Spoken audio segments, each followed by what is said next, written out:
Pinnacle training icon में एक बार फिर आप लोगों का स्वागत है। आइए, हम लास्ट टाइम मैंने आपको बताया था कि मूविंग एवरेज के साथ में कैसे काम किया जाता है। 200, 100, 50, 20 एक सिंपल सी भाषा में हमने समझा था कि मूविंग एवरेज कैसे काम करते हैं। आज हम थोड़ा सा हल्का सा एडवांस चलते हैं। अगर मैं ये सेकंड पार्ट समझिए मूविंग एवरेज का, ये मैं वीडियो उन लोगों के लिए बनाता हूं जो भी बिगनर्स हैं और जो भी ट्रेडिंग सीख रहे हैं। उनके लिए ट्रेंड को पहचानना या किस जगह पर बाय करना ये बड़ा मुश्किल काम होता है। तो उन लोगों के लिए मूविंग एवरेज बहुत अच्छी चीज है। आप ऐसा मत समझिएगा कि मूविंग एवरेज एक सिंपल सा इंडिकेटर है। मूविंग एवरेज बहुत पावरफुल है। अगर आप स्टार्टिंग से शुरू करते हैं तो सबसे पहले आपका पाला मूविंग एवरेज से ही पड़ेगा। कैंडल के बाद जब आप इंडिकेटर की बात करेंगे तो आपका सबसे पहले जो पाला पड़ेगा वो मूविंग एवरेज से पड़ेगा। और आखिरी, जब आप एक बेस्ट ट्रेडर बन जाएंगे उस टाइम पर भी जो आखिरी आपका पाला पड़ेगा वो मूविंग एवरेज से ही पड़ेगा। दैट मीन्स बिगिनर के लिए भी मूविंग एवरेज उतना ही इंपॉर्टेंट है और एडवांस लेवल पर भी मूविंग एवरेज उतना ही इंपॉर्टेंस है। लेकिन कंसेप्ट क्या है, पहले तो मूविंग एवरेज को समझना, उसके बाद उसके बाकी इंडिकेटर के साथ में कॉम्बिनेशन को समझना, ये हमारे लिए बहुत जरूरी होता है। तो चलिए इस वीडियो में हम लोग समझते हैं कि मूविंग एवरेज को किसी भी इंडिकेटर के साथ में या किसी भी और तरीके से कैसे हम मर्ज कर सकते हैं। आज हम लोग एग्जाम्पल ले रहे हैं किसी सपोर्ट या रेजिस्टेंस का। इसके लिए हम पिवोट के ऊपर काम करते हैं। तो मैं सीपीआर ले लेता हूं, यहां से सीपीआर एक ले लेता हूं, सीपीआर की बाकी लाइंस में हटा देता हूं यहां से, और हम समझने की कोशिश करेंगे कि यहाँ पर सीपीआर जो है वो कैसे काम करता है मूविंग एवरेज के साथ में।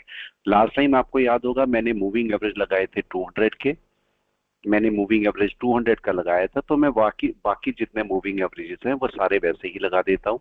200 का मेरे पास ये था। उसके बाद एक और मैंने मूविंग एवरेज लिया था। मूविंग एवरेज मैंने लिया था 100 का, और 100 को हमने ब्लैक कर दिया था। आप अपने हिसाब से इनका कलर चेंज कर सकते हो। ये मैंने 100 किया था। थर्ड जो मूविंग एवरेज हमारे पास था वो था 50 का, और 50 को हमने ब्लू कर दिया था। और जो लास्ट हमारे पास है 20 का, इसको हमने मूविंग एवरेज लिया था ग्रीन। अब कंसेप्ट ये आया है कि आपको अगर बाय सेल करनी है तो यहाँ पर मूविंग एवरेजेस कैसे काम कर सकते हैं, क्या रोल मूविंग एवरेज का हो सकता है। यहाँ पर जरा समझने की कोशिश करते हैं। जब हम बात करते हैं किसी भी मूविंग एवरेज की तो हम ये बोलते हैं कि मूविंग एवरेज की सिमेट्री होनी बहुत जरूरी है। बिल्कुल सही है। यहाँ पर जब आपके सामने स्क्रीन आती है तो स्क्रीन के सामने दो तीन चीजें आपको दिखाई देती हैं। जब स्क्रीन सामने आती है तो सबसे पहले आप ये देखते हैं कि पिवोट पॉइंट क्या कर रहा है, ये सब चीजें आप देखते हैं।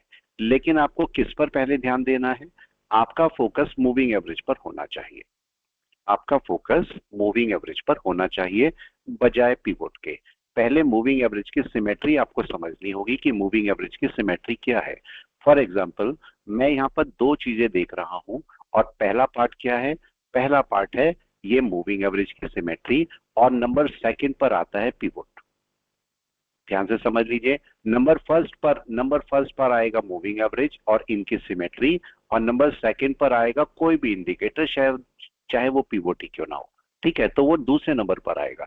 तो जब मैं यहाँ पर बात करता हूं तो ये देखिए, यहाँ पर जब मार्केट इस पिवोट के नीचे है तो यहाँ पर सिमेट्री क्या है, यहाँ पर 200, 100, 50, 20 पूरा डाउन की सिमेट्री बनी हुई है। ये आपका बाय का सिम्टम नहीं दे सकता। दूसरे पिवोट पर आते हैं, जब मार्केट पिवोट के ऊपर जाने की कोशिश कर रहा है। ये देखिए, मार्केट पिवोट के ऊपर जाने की कोशिश कर रहा है, मगर सिमेट्री क्या है, सिमेट्री अगर आप देखेंगे तो 200, 100, 50, 20 फिर से डाउन की सिमेट्री है।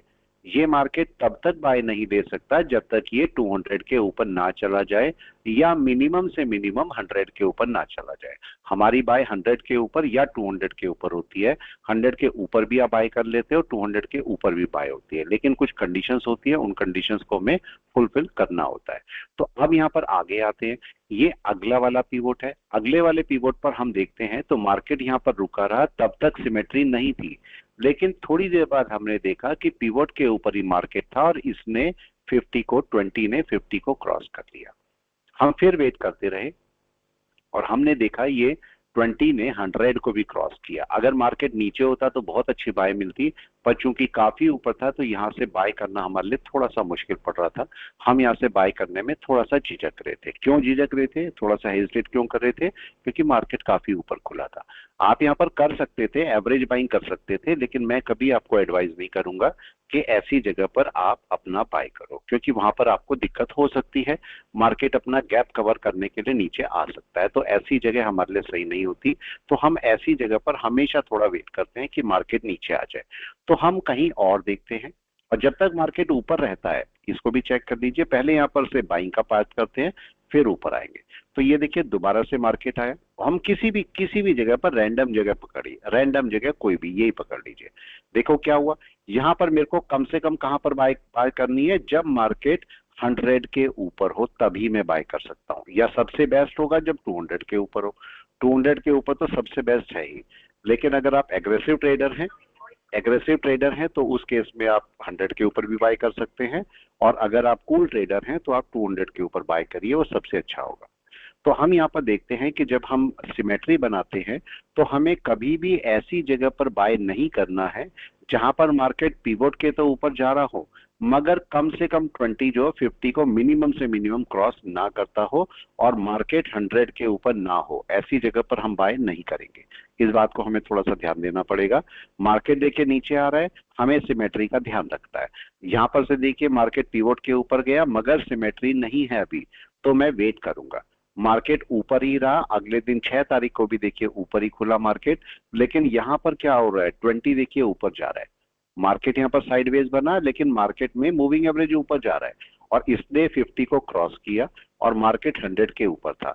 हम चाहते तो कोई बाय हो सकता था, लेकिन मैंने बोला जो सेफ ट्रेडर हैं वो कहां पर बाय करेंगे, 200 के ऊपर, जब भी मार्केट 200 के ऊपर जाएगा। लेकिन 200 की अपनी कंडीशन क्या है, 200 की कंडीशन जरा चेक कीजिए कि 200 की कंडीशन होती क्या है।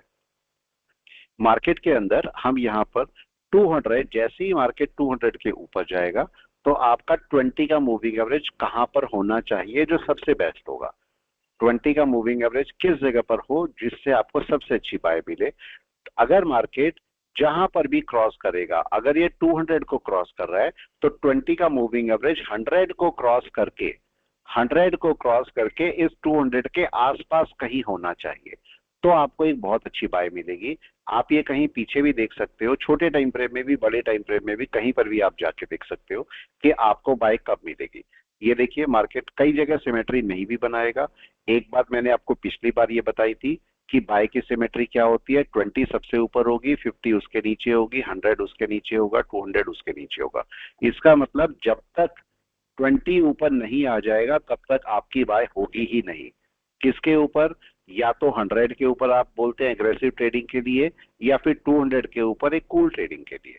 तो 200 के ऊपर जब तक 20 नहीं आ जाएगा तब तक आपका बाय नहीं बनेगा किसी भी टाइम फ्रेम में। आप चाहे 15 मिनट चले जाइए, 15 मिनट में आप चेक कर लीजिए आपका बाय कब बना होगा। यहाँ पर देखिए ये ले लीजिए, आपका मार्केट जब तक ये 20 को 200 के ऊपर नहीं लेके जाएगा तब तक आपका बाय नहीं बनेगा। ठीक है, तो मूविंग एवरेज को ये कंसेप्ट आप लेके चल सकते हैं। इसी को क्लाउड के साथ भी रख सकते हैं, अगर मैं इसको सीपीआर के साथ नहीं रखना चाहता, इसी कंसेप्ट को, सेम कंसेप्ट को आप क्लाउड के साथ भी रख सकते हैं। क्लाउड के साथ कैसे रख सकते हैं इसको चेक कर लेंगे नेक्स्ट वाली क्लास में। इसको चेक करते हैं कि मूविंग एवरेज को क्लाउड के साथ में कैसे क्लब कर सकते हैं। इसके अलावा हम अगर मूविंग एवरेज नहीं रखना चाहते तो मूविंग एवरेज के जैसे ही एक और चीज काम करती है, और वो क्या है, अगर मैं यहाँ से 50 और 20 का मूविंग एवरेज हटा देता हूँ, केवल 100 और 200 को छोड़ देता हूँ, यहाँ से मैं क्लाउड का एक कंसेप्ट यूज कर सकता हूँ। और वो क्लाउड का कंसेप्ट क्या है, इतना हम लोग किचपिच नहीं करेंगे, इसमें केवल और केवल कन्वर्जन लाइन को रख लेंगे। मैंने देखिए सारा हटा दिया, सब कुछ हटा दिया, केवल कन्वर्जन लाइन छोड़ दी है। अब इसका कंसेप्ट क्या है कन्वर्जन लाइन का, जरा कन्वर्जन लाइन का कंसेप्ट समझ लेना। कन्वर्जन लाइन का कंसेप्ट क्या होता है बाय का, जब भी कभी, पीछे से चेक कीजिए जरा, जब भी कभी मार्केट जो है, मैं दिखाता हूं पीछे आपको, जब भी कभी मार्केट कन्वर्जन लाइन जो है वो 100 के मूविंग एवरेज को क्रॉस करेगी, आपका एक बड़ा प्यारा बाय आएगा। यहां पर चेक कीजिए ये मार्केट 100 के ऊपर क्यों नहीं गया, क्योंकि देखिए कन्वर्जन लाइन नीचे बैठी हुई है, और जैसे ही कन्वर्जन लाइन क्रॉस करती है आपको एक शूट मिलता है। सेम 100 मूविंग एवरेज के साथ में है, सेम 200 मूविंग एवरेज के साथ में है, तो आप कन्वर्जन लाइन का कंसेप्ट रख सकते हैं, चाहे आप 15 मिनट में रखें, 5 मिनट में रखें, किसी टाइम फ्रेम में भी। आप यहाँ से सेलिंग में भी चेक कर सकते हो। जैसे ही आपका ये कन्वर्जन लाइन 100 के मूविंग एवरेज को नीचे क्रॉस करती है, ये आपका सेलिंग शुरू हो जाती है, और जैसे ही 200 को क्रॉस करेगी तो एक बड़ी सेलिंग शुरू हो जाएगी। अगर आपको कभी ऐसा दिखे कि कैंडल के बिल्कुल साथ में ही कन्वर्जन लाइन नीचे आ रही है, इसका मतलब बड़ा डाउन है आपके पास, वहां से आप एक बड़ा डाउन एक्सपेक्ट कर सकते हैं। या कभी आपको लगता है कि कैंडल के बिल्कुल साथ में ही मार्केट ऊपर जा रहा है, ये भी मैं दिखा देता हूँ। कैंडल के अगर साथ में कहीं मार्केट ऊपर जा रहा है तो आपको बाय भी बड़ी अच्छी मिलेगी, वहां से आप बाय में भी जा सकते हैं, बहुत जगह मिल जाता है आपको। ये देखिए, ये पॉइंट है आपके पास, ये बिल्कुल साथ में नहीं गई, लेकिन जैसे ही कन्वर्जन लाइन क्रॉस करेगी, देखिए यहाँ पर ऊपर नहीं गया, इधर भी कहीं ऊपर नहीं गया, कन्वर्जन लाइन नीचे बैठी थी, और जैसे ही कन्वर्जन लाइन क्रॉस करी, यहाँ पर आपको एक शूट मिलता है। तो कन्वर्जन लाइन को ऐसे आप अपने मूविंग एवरेज के साथ में क्लब कर सकते हैं और बाय कर सकते हैं।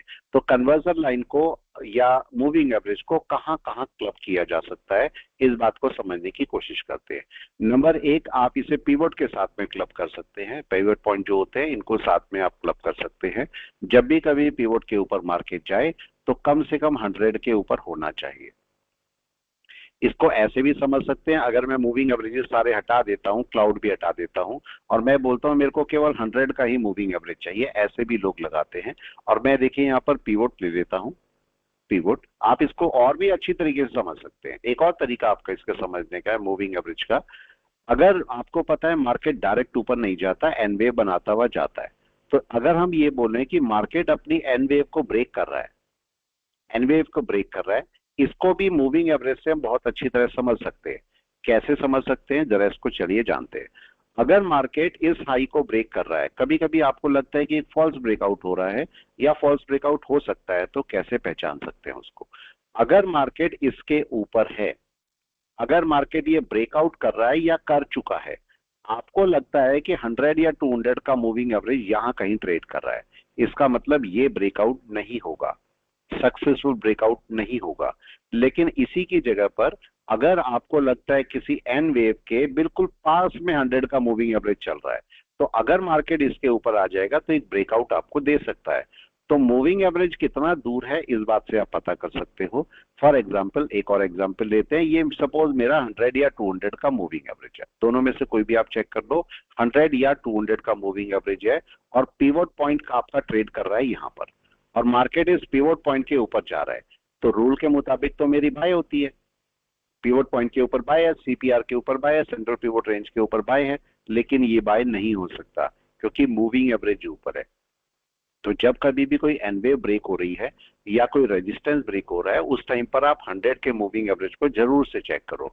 अगर बाई चांस ऐसा होता है, ऐसा भी हो सकता है कि आपका मार्केट ऐसे ऊपर जा रहा था, ये ब्रेकआउट कर रहा था, और ब्रेकआउट करते हुए जो 100 का मूविंग एवरेज है वो नीचे ही आ गया, यहीं पर आ गया, बिल्कुल ब्रेकआउट के टाइम पर आ गया, तो आपको बहुत अच्छा बाय मिल सकता है, बशर्ते कि नीचे आपके पास 20 और 50 क्या कर रहे हैं वो भी चाहो तो देख सकते हो। और अगर 200, अब यहाँ पर एक केस और भी है कि जब मार्केट 100 को क्रॉस कर रहा है तो 200 ऊपर है या नीचे है, इस पर भी डिपेंड करता है। अगर मार्केट ऊपर है तो मार्केट अभी पूरा बुलिश नहीं होगा, लेकिन अगर 200 नीचे बैठा है तो ये मार्केट बड़ी आसानी से बुलिश हो जाएगा। आप इसको कहीं पर भी चेक कर सकते हो। अगर मैं 100 का मूविंग एवरेज देखता हूँ, ये 100 का मूविंग एवरेज है, ठीक है, और हम इसको लगा के देखते हैं कि 15 मिनट में कोई एनवेव ब्रेक हो रही है, कोई भी एनवेव, तो मार्केट के अंदर 100 का मूविंग एवरेज क्या कर रहा है, एक 1 आवर में इस कंसेप्ट को जरा चेक करते हैं, ठीक है। मैंने देखा सपोज ये हाई ब्रेक हो रहा है, ये हाई ब्रेक हो रहा है, तो 100 का मूविंग एवरेज कहाँ है, नीचे है, दैट मीन्स एक ब्रेकआउट हो सकता है, बिल्कुल सही है। लेकिन अब जरा हम इसको और पीछे चेक करते हैं। अगर मैं यहाँ पर देख रहा हूँ इस जगह पर, और मैंने देखा कि ये मेरा ब्रेकआउट हो रहा है, ये मेरा एक ब्रेकआउट हो रहा है, लेकिन यहां पर देखा 100 का मूविंग एवरेज तो यहां पर है, इसका मतलब मैं ब्रेकआउट पर यहां बाय नहीं कर सकता, मजबूरी है कि मैं इसके ऊपर ही बाय करूंगा। और भी कहीं पर चेक कीजिए, कोई भी जगह ए टू जेड आप बोले इसके ऊपर मार्केट जाएगा, क्या होगा, अगर बाई चांस ये इसके ऊपर निकल जाता, बाय होता, नहीं है। अगर इसके ऊपर मार्केट निकलेगा, बाय है, नहीं है। तो आप एनवेव के अकॉर्डिंग भी पता कर सकते हैं कि मार्केट का बाय है या नहीं है। ऐसे ही आप सेल में आइए। अगर मैं सेल में देखता यहाँ पर, तो हम इस पॉइंट को चेक कर सकते थे। कैसे चेक करते, देखिए दिखाता हूं आपको। क्या इसके नीचे मेरी सेलिंग होती थी? देखो ये मूविंग एवरेज कहाँ बैठा है, सेलिंग नहीं है। क्या इसके नीचे सेलिंग है? सेलिंग नहीं है। इनके नीचे कहीं सेलिंग है? नहीं है। लेकिन अब केस आता है, अगर मार्केट इसके नीचे निकलता है तो क्या सेलिंग है?